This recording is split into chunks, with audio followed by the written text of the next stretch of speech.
क्या भाजपा के आदिवासी नेताओं को हारने का डर सता रहा है?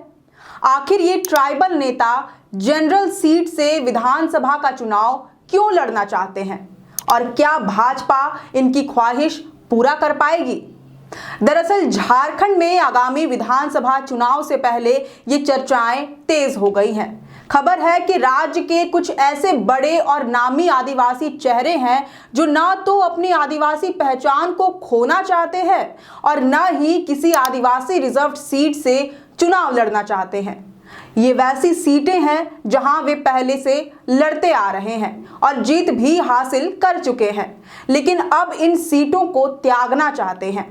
ये वैसे नेता हैं जो कभी विधायक, मंत्री, मुख्यमंत्री, पार्टी के प्रदेश अध्यक्ष जैसे बड़े बड़े पदों पर रह चुके हैं, मगर अब किसी ऐसे जनरल सीट की तलाश में है जहां से भाजपा परंपरागत रूप से जीतती आ रही हो। इन जनरल सीटों पर पार्टी को मात देने वाला कोई ना हो, जहां से उनकी टक्कर कांग्रेस या जेएमएम के नेताओं से ना हो और भाजपा की जीत एक तरफा हो। कमल का दामन थामे ये आसानी से जीत हासिल भी कर ले और इन्हें जमीनी स्तर पर ज्यादा मेहनत भी ना करनी पड़े। इनमें रांची, हजारीबाग, जमशेदपुर जैसी सीटें शामिल है। ऐसा इसलिए क्योंकि इन आदिवासी नेताओं को डर है कि इस चुनाव में अगर वे ट्राइबल सीट से हार गए तो उनके राजनीतिक करियर पर हमेशा के लिए पूर्ण विराम लग जाएगा। बात अब इनकी प्रतिष्ठा पर आ पहुंची है। पार्टी आला कमान के समक्ष खुद को साबित करने के लिए अब ये सामान्य सीटों को बेहतर विकल्प के रूप में देख रहे हैं। ऐसे में भाजपा के कार्यकर्ताओं और छोटे मोटे नेता मौके की तलाश में हैं। आदिवासी रिजर्व सीटों पर अपनी दावेदारी पेश करने में जुटे हुए हैं। दरअसल हाल ही में संपन्न हुए लोकसभा चुनाव के दौरान आदिवासी रिजर्व सीटों पर भाजपा को बड़ी हार का सामना करना पड़ा था।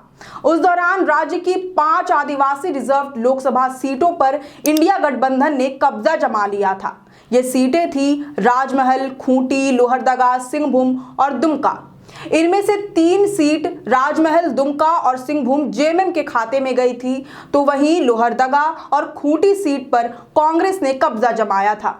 इन 5 सीट पर इंडिया गठबंधन की ताबड़तोड़ जीत के बाद भाजपा का मोराल डाउन हो गया है, खासकर पार्टी के उन बड़े नामचीन आदिवासी नेताओं का जो लोकसभा चुनाव का हिस्सा थे लेकिन सीटों पर अपनी कामयाबी दोहरा न सके। इनकी असफलता का एक मुख्य कारण आदिवासी मुख्यमंत्री की गिरफ्तारी रही थी। ईडी के हाथों हेमंत सोरेन की गिरफ्तारी से राज्य भर के आदिवासियों में रोष था। उनके बीच ये संदेश देने की कोशिश की गई कि एक बेगुनाह आदिवासी मुख्यमंत्री को भाजपा ने षड्यंत्र के तहत सलाखों के पीछे भेज दिया। इसके अलावा भाजपा को आरक्षण विरोधी भी साबित करने की कोशिश की गई। आदिवासियों को यह बताया गया कि भाजपा आपको मिलने वाले आरक्षण खत्म करने की फिराक में है। इन सब वजहों से भाजपा को 5 आदिवासी रिजर्व लोकसभा सीटों पर करारी हार का सामना करना पड़ा। हारने वालों की लिस्ट में बड़े आदिवासी नेता जैसे अर्जुन मुंडा, गीता कोड़ा, समीर उरांव, सीता सोरेन शामिल थे। अर्जुन मुंडा जो पूर्व में राज्य के मुख्यमंत्री भी रह चुके हैं, उन्हें अपनी सिटिंग सीट से हाथ धोना पड़ा। ऐसे ही पूर्व मुख्यमंत्री मधु कोड़ा की धर्मपत्नी गीता कोड़ा को अपनी सिटिंग सीट पर करारी हार का सामना करना पड़ा था। कमल का दामन थामने का नतीजा उन्हें हार के तौर पर मिला। इसके अलावा सीता सोरेन जो मुख्यमंत्री हेमंत सोरेन की भाभी है और जो अपने स्वर्गीय पति दुर्गा सोरेन के नाम पर लगातार 3 बार तक जामा विधानसभा सीट से चुनाव जीतती रही है, उन्हें अपनी बगावती तेवर के कारण लोकसभा चुनाव में मुंह की खानी पड़ी। ऐसे में यही कहा जा सकता है कि भाजपा ने आदिवासियों के बीच अपनी पकड़ खो दी है और भाजपा के बड़े आदिवासी नेता इस बात से परिचित हैं। उन्हें एहसास हो चुका है कि वे अपना जनाधार खो चुके हैं।